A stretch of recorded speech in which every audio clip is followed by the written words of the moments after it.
ओम क्रीं महाकल्ले नमः। नमस्कार दर्शक बंधु, जय जगन्नाथ। मु आपण मानकर ज्योतिर्विद वास्तविक डॉक्टर शिवस्व खड़ीरत्न आज आपण मानक स्वागत जनाऊँच राशिफल कार्यक्रम को।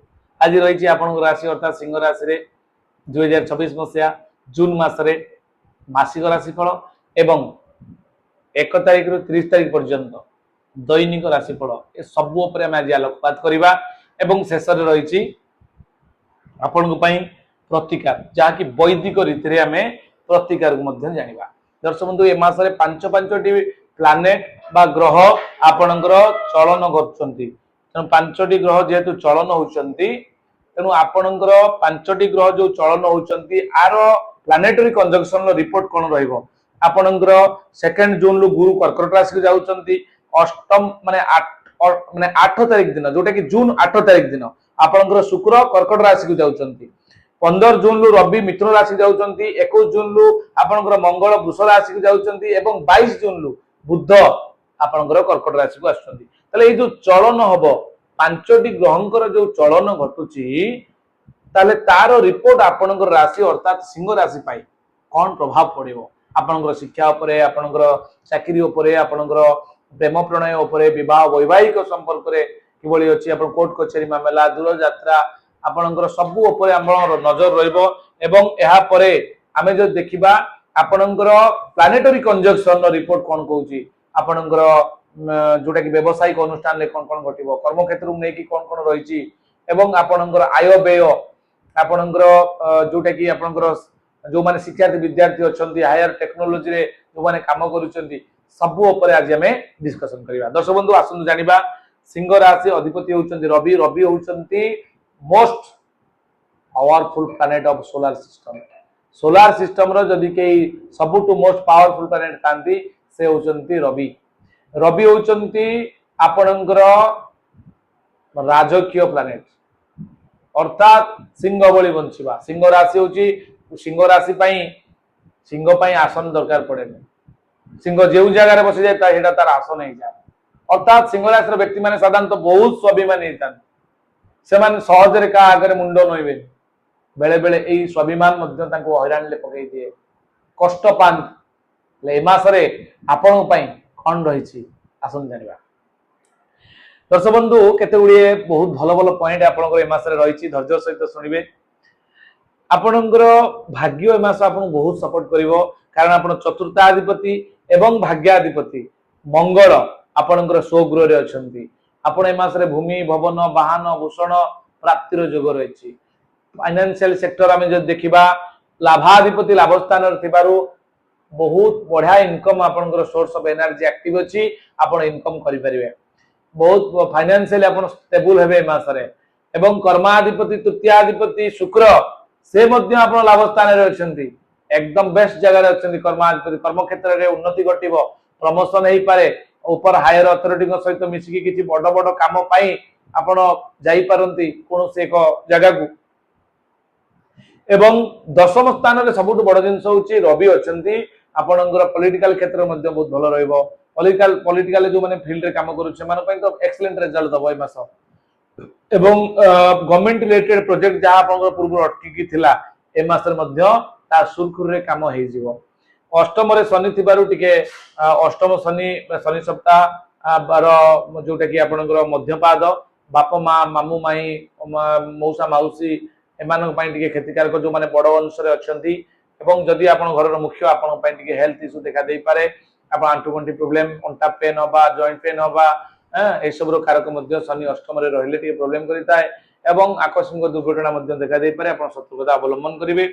एवं सप्तम रे राहु आपनकर पार्टनरशिप रे प्रॉब्लम आसी पारे आपनकर स्वामी स्त्री के भीतर टिके झगड़ा आइ पारे आपनकर स्वामी स्त्री बॉन्डिंग रे टिके किछि ना किछि टिके आपनकर स्वामी स्त्री रिलेशनशिप को नेकी टिके प्रॉब्लम रहिछि।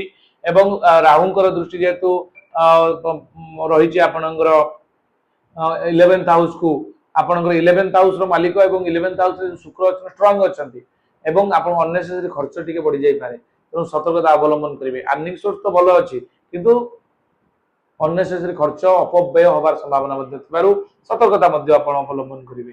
ଏବଂ ଦ୍ୱାଦଶ ରେ ବୃହସ୍ପତି ଉଚ୍ଚସ୍ଥ ହେଇକି ଥିଲେ ମଧ୍ୟ ଦ୍ୱାଦଶ ବୃହସ୍ପତି ଗୋଚର ଫଳରେ ଆଦୌ ଭଲ ଫଳ ଦେଇନଥାନ୍ତି।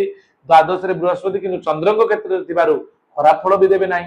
ଏହା କେତେକାଂଶରେ ଆପଣଙ୍କର ପେଟ ରୋଗ ଦେଖା ଦେଇପାରେ, ପେଟରେ ହଜମ ପ୍ରକ୍ରିୟାରେ ପ୍ରୋବ୍ଲେମ, ଲିଭର ସମସ୍ୟା ଦେଖା ଦେଇପାରେ, ଆଉ ଏନଜାଇମ ରେ ପ୍ରୋବ୍ଲେମ ଆସିପାରେ। ଆଉ ତା ସହିତ ଆମେ ଯଦି ଦେଖିବା ଆପଣଙ୍କର ଆପଣଙ୍କର ରାଶିରେ ଆପଣ କେତୁ ଅଛନ୍ତି, ରବିଙ୍କ କ୍ଷେତ୍ରରେ କେତୁ ଏତେ ଭଲ ଫଳ ଦେଇନଥାନ୍ତି। ଟିକେ ଆପଣ ଆଧ୍ୟାତ୍ମିକ ଲାଇନ ରୁ ବିଚ୍ୟୁତ ହେଇପାରନ୍ତି, ଆପଣ ସ୍ପିରିଚୁଆଲ ଲାଇନ ରୁ ଟିକେ ଅଲଗା ଆଡକୁ ଯାଇପାରନ୍ତି। ତେଣୁ ଆପଣ କ୍ୟାରିୟର ଆଉ କ୍ୟାରେକ୍ଟରକୁ ଏ ମାସରେ ଟିକେ ଜଗି ରଖିବେ।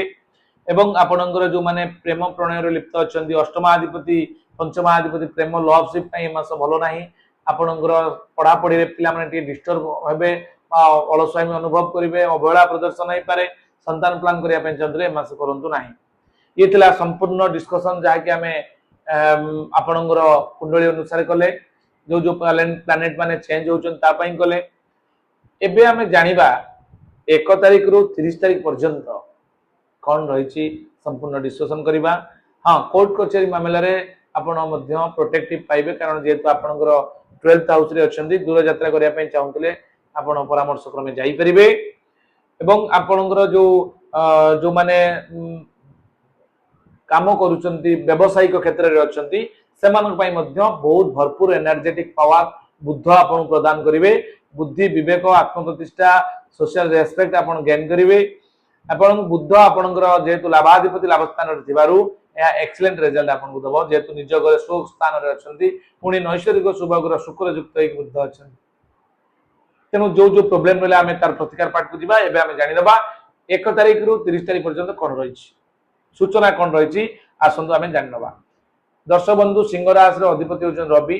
ପ୍ରଥମତଃ ଆମେ ଯଦି ଦେଖିବା 1 ତାରିଖ ଠାରୁ 1 ତାରିଖ ଦିନ ଆପଣଙ୍କର ଭୃତ୍ୟ ହାନି ଯୋଗ ରହୁଛି, 2 ତାରିଖ ଦିନ ପ୍ରତାରଣା ଯୋଗ ରହୁଛି, 3 ତାରିଖ ଦିନ କପଟତା ଯୋଗ ରହୁଛି, 4 ତାରିଖ ଦିନ ନିଷ୍ଠୁରତା, 5 ତାରିଖ ଦିନ ଘାତଚନ୍ଦ୍ର, 6 ତାରିଖ ଦିନ ପ୍ରୀତି ଲାଭ, 7 ତାରିଖ ଦିନ ପ୍ରଶଂସିତ, 8 ତାରିଖରେ ଦ୍ରବ୍ୟ ଲାଭ, 9 ତାରିଖରେ କାର୍ଯ୍ୟ ସିଦ୍ଧି, 10 ରେ ଦେହରେ ପୀଡ଼ା ଅନୁଭବ କରିବେ, 11 ତାରିଖ ଦିନ ଧର୍ମକର୍ମ, 12 ତାରିଖ ଦିନ ପରୋପକାର, 13 ତାରିଖ ଦିନ ଆଦର ସମ୍ମାନ, 14 ତାରିଖ ଦିନ ପ୍ରସନ୍ନତା, 15 ତାରିଖ ଦିନ ସୁଖ ସମ୍ଭୋଗ, 16 ତାରିଖ ଦିନ କାର୍ଯ୍ୟ ସିଦ୍ଧି, 17 ତାରିଖ ଦିନ ଅପବ୍ୟୟ, 18 ତାରିଖ ଦିନ କାର୍ଯ୍ୟରେ ବାଧା ଆପଣଙ୍କର, 19 ତାରିଖ ଦିନ ଆପଣ ସୁଖ ସମ୍ମାନ ଲାଭ କରିବେ, 20 ତାରିଖ ଦିନ ବନ୍ଧୁ ମିଳନ, ବନ୍ଧୁ ସହଯୋଗ, 21 ତାରିଖ ଦିନ ସୁଖ ସମ୍ମାନ ଲାଭ କରିବେ, 22 ତାରିଖ ଦିନ ବ୍ୟାକୁଳତା, 23 ତାରିଖ ଦିନ ଚିନ୍ତାଗ୍ରସ୍ତ, 24 ତାରିଖ ଦିନ ଆଦର ସମ୍ମାନ, 25 ତାରିଖ ଦିନ ପ୍ରତିଷ୍ଠା ଲାଭ, 26 ତାରିଖ ଦିନ ଉଚ୍ଚ ଆଶା, 27 ତାରିଖ ଦିନ କଳହ ଯୋଗ, 28 ତାରିଖ ସମ୍ମାନ ହାନି ଏବଂ 29 ତାରିଖ ଦିନ ପଠନ ଲିଖନ ଏବଂ 30 ତାରିଖ ଦିନ ଆପଣଙ୍କର ପ୍ରତାରଣାର ଯୋଗ ରହିଛି।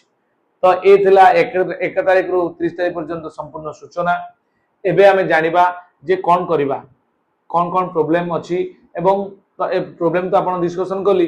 ଏବେ ଆମେ ପ୍ରତିକାର ପାଠକୁ ଯିବା, କଣ କଲେ ଆମେ ଏ ମାସକୁ ଆହୁରି ପ୍ରୋଟେକ୍ଟିଭ କରିପାରିବା।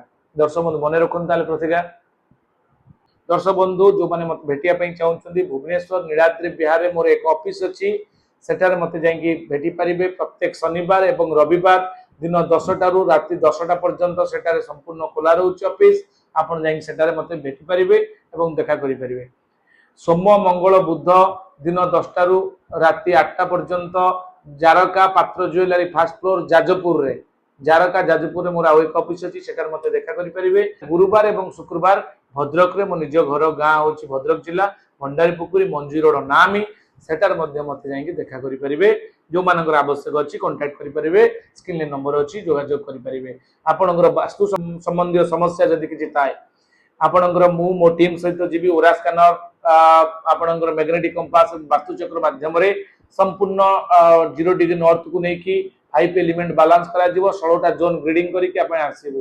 ଯଦି ବି କୌଣସି ହେଲ୍ଥ ଇସ୍ୟୁ ଦେଖା ଦଉଛି, ଘର କରିକି ରହିଛନ୍ତି, ବାରମ୍ବାର ରୋଗ ଲାଗି ରହୁଛି, ମନିଟାରୀ ପ୍ରୋବ୍ଲେମ ହଉଛି, ଅର୍ଥ ସମସ୍ୟା ଲାଗି ରହୁଛି, ବିବାହ ବା ଶୁଭ କାର୍ଯ୍ୟ ହେଇପାରୁନି ସେ ଘରେ, ଅନନ୍ୟାଚୁରାଲ ଡେଥ ହଉଛି ବା ବାରମ୍ବାର ଆପଣଙ୍କର କୌଣସି ପ୍ରକାର ଅନହ୍ୟାପେନିଂ ରିଲେସନସିପ କୁ ନେଇକି କିଛି ପ୍ରୋବ୍ଲେମ ହଉଛି ଏବଂ କିମ୍ବା ବହୁତ ବଡ ବଡ ବିଜନେସ କରିଛନ୍ତି, ଆପଣ ଲାଭ ପାଇପାରୁନାହାନ୍ତି, ତାହେଲେ ସେ ଜାଗାକୁ ମତେ ଡାକନ୍ତୁ ଏବଂ ସ୍କ୍ରିନରେ ଦିଆଯାଇଥିବା ନମ୍ବରରେ ଆପଣ ବୁକ୍ କଲେ ମୁଁ ମୋ ଟିମ୍ ସହିତ ଯାଇ ତାର ସମାଧାନ ବହୁତ ଶୀଘ୍ର କରିକି ଆସିବି, ଯାହାକି ଆପଣଙ୍କର 3 ପୁରୁଷ ପର୍ଯ୍ୟନ୍ତ ତାର ରେଜଲ୍ଟ ଆପଣ ପଜିଟିଭଲି ପାଇବେ। ଏ ଥିଲା ଛୋଟିଆ ସୂଚନା। ଆସନ୍ତୁ ଏବେ ଯିବା କଣ କଣ ପ୍ରତିକାର କରିବେ ମାସରେ। ଏ ମାସରେ ଆପଣ ସୂର୍ଯ୍ୟଙ୍କର ପୂଜା କରନ୍ତୁ। ପ୍ରତ୍ୟେକ ଦିନ ଉଦୟ ଏବଂ ଅସ୍ତ ସମୟରେ ସୂର୍ଯ୍ୟଙ୍କୁ ନମସ୍କାର କରନ୍ତୁ। प्रति रविवार को रविवार आदित्य हृदय स्तोत्र पाठ करी आपण सूर्य को तंबा नोटारे किछि क्षीर कंचा क्षीर आपण लाल फूल लाल चंदन किंबा आपण सिंदूर देई आपण अर्घ्ययुक्त जल रे अर्घ्य दियंतु सूर्य भगवान को आदित्य हृदय स्तोत्र पाठ करन किबा सूर्यंकर जो द्वादश नाम अछि भास्कराय नमः दिवाकराय नमः सूर्याय नमः अर्काय नमः खगाय नमः पुष्याय नमः मरीचाय नमः आदित्याय नमः प्रभाकराय नमः दिवाकराय नमः ए भली जो 12टा ना अछि ताकू मध्ये आपण जप करके 12 थर सूर्य को अर्घ्य दे परिबे द्वादश नाम मन रखंतु आया परे आमे जो देखिबा आपनकर सिंह राशि अधिपति रवि एवं आउ एक काम करि परिबे आपनकर ए मासरे विष्णुंकर मंदिर जदि अछि बा रामंकर मंदिर अछि आपण प्रत्येक रविवार को रविवार किंबा गुरुवार दिन मंदिर जाइए दर्शन करंतु प्रति गुरुवार दर्शन करंतु प्रति गुरुवार किसी ब्राह्मण को 5 प्रकार हलदी रंगर वस्तु दान करंतु एवं आपणकर ए मासरे जेहेतु राहुंकर स्थिति भलो नाही जे सप्तम स्थान रे अछंती विवाह वैवाहिक जीवन को अशांति करई दे पारे आपण कोन करिवे किछि अनार्य भोजन करई दियंतु सबाख्या केला को डाकी शनिवार दिन खाइबा को दियंतु किबा कळा कुकुर काउ मानु को खाइबा को दियंतु एवं चमत्कार रिजल्ट पाइबा पई चाहुतले सिंह राशि अधिपति रवि रविंकर माणिक्य रत्न जहा को कहा जाय रुबी रत्न मध्ये आपण परामर्श क्रमे केउ हाथ रे केउ अंगुली रे केउ मंत्र रे केउ दिन किभଳି भाबरे अभिमंत्रित करी प्राण प्रतिष्ठा करिवे तार स्वतंत्र विधि जानिया पई चाहुतले स्क्रीन ले हमर नंबर अछि आपण हम सहित जोगाजोग करि परिवे ये दिला दर्शक बंधु संपूर्ण सूचना वीडियो केमती लागले आपण मतामत देबे जणाइबे मु चेष्टा करिवे आपण मत को पाथय करी नूतन वीडियो प्रस्तुत करिवा पई एवं सब्सक्राइब करिवे भल पाइबा देबे आपनकर मासटी बहुत भलो हो जगन्नाथ पाखरे मां दक्षिण काली पाखरे मु प्रार्थना करिवे भाईली नमस्कार जय जगन्नाथ।